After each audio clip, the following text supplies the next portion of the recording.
Bom dia, queridos. Que a graça e a paz do Senhor Jesus repouse sobre todos vós. Lâmpada para os meus pés é a tua palavra e luz para o meu caminho. Que possamos ter nossos caminhos iluminados pela palavra de Deus. Hoje, amados, entramos no segundo dia de exposição da carta aos Hebreus. Estarei expondo os capítulos de 5 a 8. No capítulo 5, dos versos 1 a 4, os versos iniciais mostram como o sumo sacerdote foi tirado do meio dos homens. E sendo apenas um homem que devia exercer tolerância para com os ignorantes, sendo ele mesmo um pecador, ele era obrigado não só a oferecer sacrifícios pelos pecados do povo, como também por si mesmo. É claro que isso nunca pode se aplicar ao Senhor Jesus, haja visto que ele não tem pecado. Portanto, não é o Senhor Jesus que é apresentado nessas palavras iniciais deste capítulo. Esses sacerdotes citados logo aqui no início do capítulo 5 eram os sacerdotes levíticos, que exerciam esse ministério e recebiam essa honra porque eram chamados por Deus para realizarem esse serviço. No capítulo 5, dos versos 5 a 10, como o sacerdócio prefigurado em Arão foi antes de tudo cumprido em Cristo, ele é o tema dessa sessão. Aqui temos seu chamado para ser sacerdote. O escritor aos Hebreus usa 2 salmos. No primeiro, ele diz: Tu és meu filho, hoje eu te gerei. E em outro lugar, ele diz: Tu és sacerdote para sempre, segundo a ordem de Melquisedeque. Esse é o chamado de Deus para seu filho, para ser rei sacerdote. O Salmo 2 o revela como filho de Deus, rei para ser entronizado e governar sobre as nações. E ele é sacerdote segundo a ordem de Melquisedeque. Este nome é mencionado aqui pela primeira vez. Então o chamado do Senhor Jesus é de acordo com os propósitos eternos de Deus. Ele veio para se oferecer como cordeiro sacrificial na cruz. Isso foi indicado quando ele foi ao Jordão para ser batizado por João. Foi então que a voz do Pai foi ouvida, declarando sua filiação. Ele teve que passar pela morte e ressuscitar para ser o sacerdote segundo a ordem de Melquisedeque. Seu sofrimento e morte são, portanto, mencionados a seguir nestes versos, que dizem: Quem, nos dias da sua carne, tendo oferecido orações e súplicas, com forte clamor e lágrimas, aquele que foi capaz de salvá-lo da morte, e tendo sido ouvido por seu temor piedoso, embora fosse filho, aprendeu a obedecer pelas coisas que sofreu. Essas palavras se referem principalmente ao Getsemane. Lá ele orou com forte choro e lágrimas, sozinho com seu pai, na mais profunda agonia. Ele caiu com o rosto em terra, e seu suor se tornou como grandes gotas de sangue caindo no chão. Ele entrou em toda a angústia da morte, conhecendo o cálice que tinha que beber, mas em submissão dócil e perfeita. E ele foi ouvido por seu temor a Deus. Ele foi salvo, não de morrer, pois isso teria deixado o homem em seus pecados e não redimido. Mas ele foi salvo da morte. Sua oração foi respondida por sua ressurreição. Foi nessa agonia que ele aprendeu a obediência. Embora filho de Deus, ele aprendeu obediência pelas coisas que sofreu, tendo vindo para obedecer e para sofrer. Ele obedeceu em tudo e submeteu-se em tudo. Ele não se salvou, mas bebeu o cálice e morreu a morte do pecador. O que ele é em ressurreição, os resultados de sua morte sacrificial são declarados a seguir. e sendo aperfeiçoado, ele se tornou para todos os que lhe obedecem o autor da salvação eterna, sendo por Deus como sumo sacerdote, segundo a ordem de Melquisedeque. No segundo capítulo, vimos que o Senhor da nossa salvação deveria ser aperfeiçoado por meio dos sofrimentos. Aqui encontramos a mesma declaração de que ele de fato foi aperfeiçoado. Significa que a plenitude de sua obra foi realizada por meio de sofrimentos na ressurreição e também na glória celestial. E por meio dessa obra consumada, na qual ele foi aperfeiçoado como Salvador, ele também se tornou para todos os que o obedecem o autor da salvação eterna. Retornando à glória, Deus o saudou ou deu as boas-vindas como sacerdote, segundo a ordem de Melquisedeque. Nos versos 11 a 14 do capítulo 5, o estado espiritual dos irmãos hebreus era ainda de bebês. Eles estavam ainda sob as ordenanças e exigências da lei. Eles estavam apegados ao judaísmo e não conseguiram se libertar totalmente das coisas sombrias desse sistema. Eles tinham dificuldade para ouvir e, embora devessem já ser mestres, era necessário ensiná-los novamente sobre os princípios elementares da palavra de Deus. Eles precisavam de leite e não estavam prontos para o alimento sólido. Eles não haviam prosseguido no Evangelho, alcançando a maturidade que o Espírito Santo revelou quanto à posição e perfeição do crente em Cristo Jesus. Enquanto estavam preocupados em cumprir as ordenanças, eles eram apenas crianças e corriam o risco de naufragarem na fé. No capítulo 6, dos versos 1 a 8, segue-se então uma advertência solene, dirigida a esses hebreus que estavam parados e em perigo de voltar ao judaísmo. E essa atitude crucificaria o Filho de Deus novamente. Como diz o texto, deixando, pois, a palavra do princípio de Cristo, prossigamos ao pleno conhecimento, não lançando novamente um fundamento de arrependimento de obras mortas e fé em Deus, do ensino de batismos e da imposição de mãos, e da ressurreição dos mortos e do julgamento eterno. Essas coisas mencionadas são as coisas elementares que esses hebreus cristãos ainda estavam ocupados com elas. O escritor os exorta a deixar os ensinamentos básicos a respeito de Cristo e prosseguir até o crescimento completo. Eles não deveriam começar tudo de novo, ou nas palavras aí do texto, não deveriam lançar novo fundamento. Embora esses hebreus tenham crido em Cristo, que ele tinha vindo, eles não haviam amadurecido e careciam do conhecimento espiritual do que Cristo havia feito e dos benditos resultados de sua obra e sacerdócio. Deviam, portanto, deixar as coisas elementares que tinham e nas quais acreditavam como judeus, abandonando-as. Assim, alcançariam a verdadeira maturidade cristã. O autor da epístola mostra o que significaria se esses hebreus voltassem totalmente ao judaísmo, em vez de prosseguirem para o crescimento total.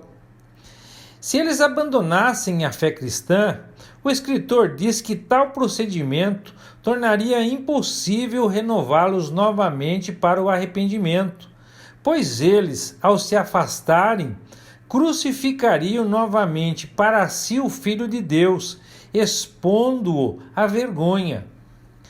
Para uma queda tão obstinada como essa, não havia remédio. As coisas mencionadas aqui em Hebreus capítulo 6, verso 4, mostram a possibilidade de que uma pessoa pode ser iluminada, ter experimentado, participado, ouvindo o testemunho do Espírito a respeito de Cristo e vendo até mesmo os milagres. os poderes da era por vir, sem ter aceitado totalmente a salvação oferecida. Esse texto que nós acabamos de citar tem sido uma grande preocupação para muitos que estão tão longe quanto possível da condição aqui descrita. A citação desses apóstatas, por mais solene que seja, não fala deles como filhos de Deus, como justificados pela fé, ou de qualquer maneira que implicaria coisas como estas. E o escritor da carta, depois de descrevê-los, adiciona imediatamente abaixo, quanto àqueles a quem ele está se dirigindo, dizendo: Mas, amados, estamos persuadidos ou convencidos de coisas melhores sobre vocês, mesmo as coisas que acompanham a salvação, muito embora assim falemos. Esta é a mais clara garantia de que o escritor não pensou em alguém que verdadeiramente conheceu a salvação, mas na condenação daquele que, dizendo ser cristão, na verdade é um apóstata. O texto conclui com uma ilustração, dizendo que até a terra, quando absorve a chuva e produz boa colheita, é abençoada. Mas se produz coisas inúteis, como espinhos e abrolhos, que são inúteis, é amaldiçoada e por fim queimada. Isso quer dizer que os homens são a terra regada por Deus. Se eles produzirem coisas boas, são abençoados. Caso contrário, são amaldiçoados e por fim queimados. Será que isso nos faz lembrar alguma coisa? Dos versos 9 a 20 do capítulo 6, palavras de conforto e esperança concluem este capítulo. Ele se dirige a eles agora como amados, de quem está persuadido de coisas melhores, as coisas que acompanham a salvação. Sua verdadeira fé foi manifestada por obras, e Deus não é injusto para esquecer-se de vossa obra e labor de amor que tende mostrado para com seu nome ao ministrar aos santos. Essas são as coisas que acompanham a salvação. O escritor os incentiva a serem seguidores daqueles que, por meio da paciência e da fé, herdam as promessas. Ele chama a atenção deles para Abraão, o pai dos fiéis. Ele suportou pacientemente e obteve a promessa. E ele deu não apenas a promessa de sua palavra, mas também seu juramento. Pois quando Deus fez a promessa a Abraão, como não podia jurar por ninguém maior, ele jurou por si mesmo, que garantia, portanto, a palavra de Deus e o juramento de Deus. E isso torna manifesta aos herdeiros da promessa, aos crentes, a imutabilidade de seu conselho, para que possamos ter um forte consolo. Portanto, aqueles que confiam e esperam uma glória futura têm um consolo forte e satisfatório. Mas há mais do que isso. Há uma garantia pessoal, pois o Senhor Jesus, como precursor, entrou no céu, onde agora é sumo sacerdote, segundo a ordem de Melquisedeque. Ele, que é a nossa esperança, está ali como um precursor. E esta é a âncora da alma, a âncora naquele que entrou no véu. Aquele que está sentado na glória é o prometido, o objeto portador e dispensador de todas as promessas de Deus. Nele e em sua obra, tudo se torna seguro. Sua presença ali no céu fala da realização final de todas as promessas de glória para o seu povo. No capítulo 7, versos de 1 a 19, a discussão interrompida a respeito do sacerdócio de Cristo é agora retomada. Lá encontramos Melquisedeque mencionado pela primeira vez. E aqui o histórico de Melquisedeque é descrito em primeiro lugar. Ele conheceu Abraão, que voltou da matança dos reis e o abençoou. Abraão então deu a ele o dízimo de tudo. Seu nome significa Rei da Justiça, mas ele também era rei de Salém, isto é, Rei da Paz. Mas quem foi Melquisedeque? A Escritura afirma que Melquisedeque é feito semelhante ao Filho de Deus, isto é, ele é um modelo, uma semelhança dele. É vão especular sobre a identidade desse rei sacerdote, pois o Espírito Santo propositalmente não menciona quem ele era. Quando lemos sem pai, sem mãe, sem descendência, sem princípio de dias nem fim de vida, não significa que Melquisedeque não teve pai nem mãe, etc. Mas significa que a Escritura não dá nenhum registro desses fatos. Moisés sendo divinamente guiado em omitir tudo no livro de Gênesis. Significativamente, ele apareceu de repente quando Abraão estava voltando de ferir os reis aliados. E então ele abençoou Abraão e deu a conhecer a ele o Deus como Altíssimo, o possuidor do céu e da terra. Nunca deve ser esquecido que Melquisedeque trouxe a Abraão pão e vinho, os emblemas benditos da grande obra sacrificial do verdadeiro Melquisedeque, o Senhor Jesus. O objetivo principal de apresentar a pessoa de Melquisedeque e sua conexão com Abraão é, primeiro, mostrar a superioridade de Melquisedeque sobre Levi e que seu sacerdócio era muito melhor e mais elevado do que o sacerdócio levítico. Melquisedeque, como sacerdote, abençoou o pai da nação e, portanto, ele era maior do que Abraão, pois, sem controvérsia, o menor é abençoado pelo maior. Então, o sacerdócio de Melquisedeque era, portanto, superior ao dos filhos de Levi, o sacerdócio araônico. Após esse argumento, outro argumento então é introduzido. É a questão a respeito do sacerdócio levítico, se ele poderia dar a perfeição. O Salmo 110 anunciava a vinda de um sacerdote segundo a ordem de Melquisedeque e, portanto, superior ao sacerdócio de Arão.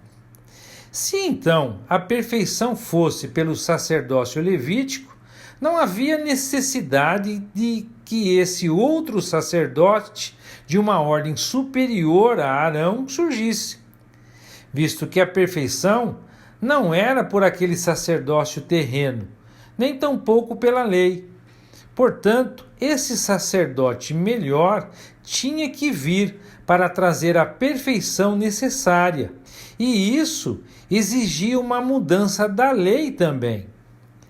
A lei, em todas as suas ordenanças, era uma testemunha da imperfeição, embora prenunciasse as coisas boas que viriam. Com a cessação do sacerdócio levítico, toda a aliança da lei terminaria. E aquele de quem essas coisas são faladas, o Senhor Jesus Cristo, pertencia a outra tribo, da qual ninguém assistiu ao altar como sacerdote. Pois é certo que nosso Senhor surgiu de Judá, tribo sobre a qual Moisés nada falou sobre o sacerdócio. Sua vinda, portanto, tirou da tribo de Levi a honra e deixou de lado o seu sacerdócio. E aquele que saiu de Judá, o sacerdote à semelhança de Melquisedeque, que combina sacerdócio e realeza, foi feito, não segundo uma lei de mandamento carnal, mas segundo o poder de uma vida indissolúvel. Ele passou pela morte, e agora no céu e não na terra, ele é o sacerdote Melquisedeque, cujos dias não têm fim, que vive eternamente. A lei é então posta de lado por causa de sua fraqueza e inutilidade, para dar lugar a uma aliança melhor, com melhores promessas, pois a lei não poderia aperfeiçoar nada.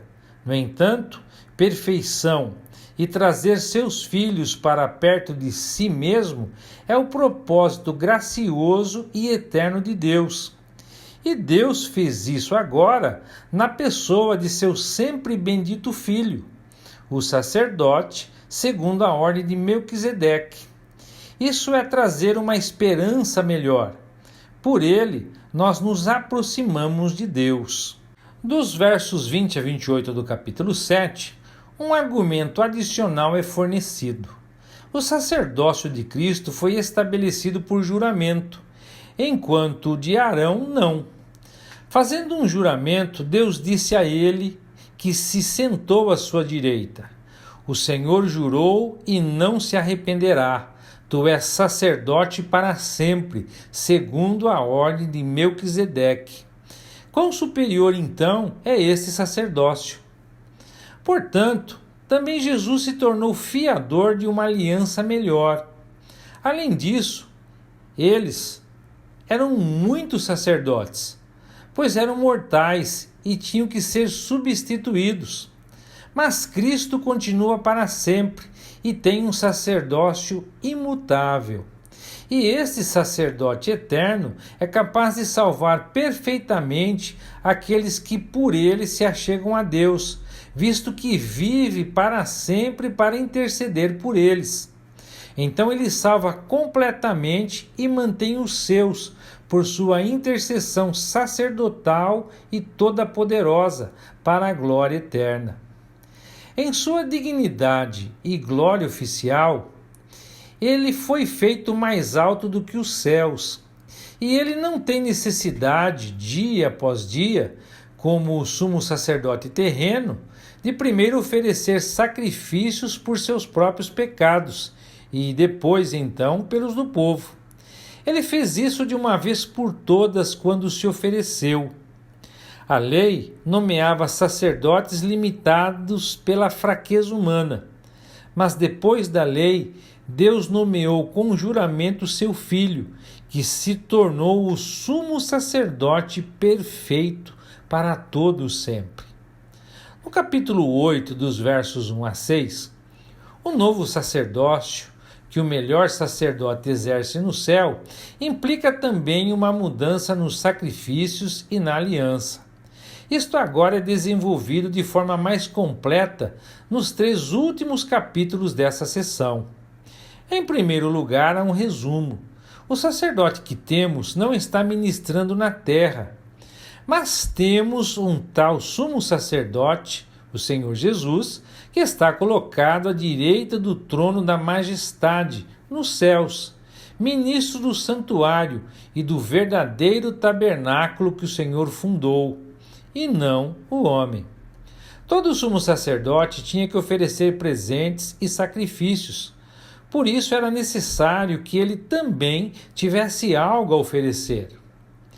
Como sumo sacerdote, o Senhor Jesus se ofereceu na cruz, e então, como tal, como sumo sacerdote, ele trouxe essa oferta perfeita. Ele passou pelos céus e para o próprio céu. Se ele estivesse na terra e seu sacerdócio não fosse além da terra, ele não seria um sacerdote. Ele não tem lugar entre os sacerdotes levíticos, os sacerdotes que ofereciam de acordo com a lei, cujo ofício e ministrações eram apenas sombras das coisas celestiais. Mas o Senhor Jesus obteve um ministério mais excelente, porque é mediador de uma melhor aliança, que tem por fundamento melhores promessas. Visto que Jesus Cristo não veio da família de Arão, ele não poderia ser sacerdote segundo esse padrão terreno.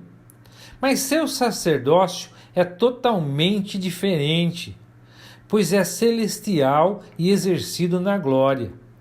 Com esse sacerdócio mais excelente, prefigurado no sacerdócio levítico terreno, o último foi completamente posto de lado.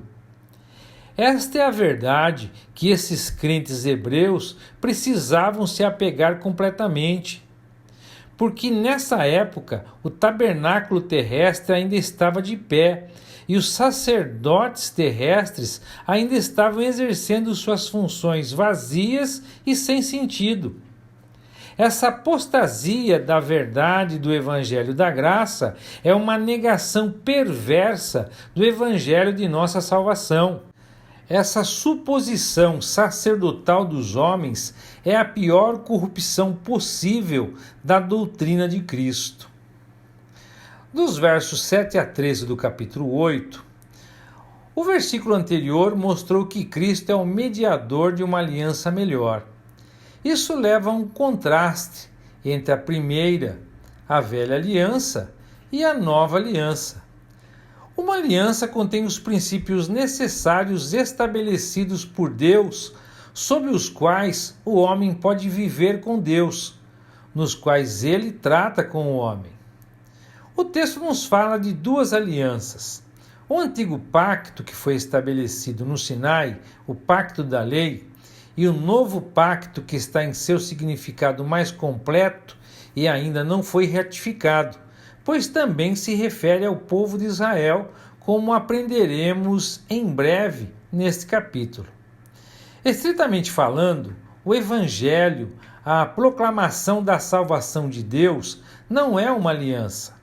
Ainda assim, aqueles que aceitam o Evangelho possuem todas as bênçãos espirituais dessa nova aliança, e muito mais do que Israel jamais pôde possuir. Mas quando finalmente, como uma nação convertida, esta nova aliança será então estabelecida com eles. O argumento é simples. O fato de uma nova aliança ser prometida mostra que a aliança antiga era insuficiente. Pois se aquela primeira tivesse sido perfeita, então não haveria necessidade de uma segunda. Mas a primeira não poderia realizar o que estava no coração de Deus para trazer seu povo a um relacionamento mais próximo com ele. A primeira aliança, a da lei, não poderia fazer isso, e, portanto, o Senhor disse-lhes: Eis que vêm os dias, diz o Senhor, em que farei uma nova aliança com a casa de Israel e a casa de Judá. Não de acordo com a aliança que fiz com seus pais, no dia em que os tomei pela mão para tirá-los da terra do Egito, porque não continuaram em minha aliança, e eu não os respeitei, diz o Senhor. Essa primeira aliança era condicional, e o povo não a cumpria, e o Senhor, pelo fato de serem desobedientes, não os respeitava. Essa primeira aliança foi para a sua condenação, e, portanto, o Senhor havia anunciado, por meio do profeta Jeremias, que uma nova aliança seria consumada para Israel e Judá, o mesmo povo com quem a primeira aliança foi feita. Este é o pacto que farei com a casa de Israel depois daqueles dias, diz o Senhor. Porei as minhas leis no seu entendimento e em seu coração as escreverei. Eu serei o seu Deus e eles serão o meu povo. E não ensinarão cada um a seu próximo, nem cada um a seu irmão, dizendo: Conheçam ao Senhor, porque todos me conhecerão, do maior ao menor. Pois terei misericórdia de suas injustiças e de seus pecados, e de suas iniquidades não me lembrarei mais. Quando Deus fala de uma nova aliança, significa que tornou obsoleta a aliança anterior. E aquilo que se torna obsoleto e antiquado, logo desaparece. Queridos, que carta maravilhosa! Mas quero me concentrar com vocês na defesa da nova aliança, a aliança da graça. Me parece que a carta aos Hebreus foi escrita hoje para falar com muitos cristãos que ainda não conseguiram se libertar das amarras da lei, que vivem sob o jugo das regras impostas por seus líderes, buscando literalmente na lei proibições e impondo duras regras aos irmãos, os exortando a obedecê-las, dizendo que ao fazê-lo eles estão santificados e então estão salvos. Só que isso nunca foi o Evangelho da Graça. Porque, ao contrário da aliança da lei, a aliança da graça não tem nenhuma condição associada a ela. Nós não somos salvos pelo que fazemos, e sim crendo no que o Senhor Jesus fez por nós. E assim concluímos a exposição de hoje. Que o Eterno os abençoe e até amanhã, se Deus quiser.